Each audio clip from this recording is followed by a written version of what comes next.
সামনে সকাল ওই মোড়ে সকালটা দেখ সোজা আছে তাই তো এই সিট দেখতো না সোজা আছে নাকি দেখ এমনি তৈরি করো স্প্রিং নেট কিছু নেই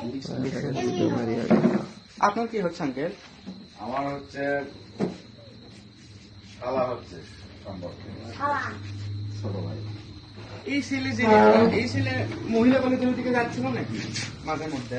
যাচ্ছিল তো ওই এই মনে শীতের পলে লাগান ছিল তা না? শীত পলে লাগান ছিল কি? না না না পরে লাগাচ্ছিল না চিকন করে কি চুল বড় বড় করে ফর্সা করে কি? হ্যাঁ, আশা করে এখানে দেখছি শিওর মহিলা কলেজে গিয়েছিল মনে হয় গাড়ি কিনে 2-3 দিন পরেই হবি হয়তো বা। গাড়ি নিয়ে ওই দেখ ভাই, যেখানে সবাই আড্ডা দিই ভাই। সেখানে বসে দেখি গাড়ি ঘুরেছে একদিন তখন এই নতুন গাড়ি লাল কালার কারণ এটা লাল কালার ছিল না ধীরে করে ঠিক আছে ওই যাচ্ছিল তো বড় লাইট কিনতে না হ্যাঁ হ্যাঁ ও গাড়ি করে দুই পাশের বডি এরে কে করে পিছনে কিছু হয় পিছনে সব ঠিক আছে গাড়ি আমার ডাউন করে সকাল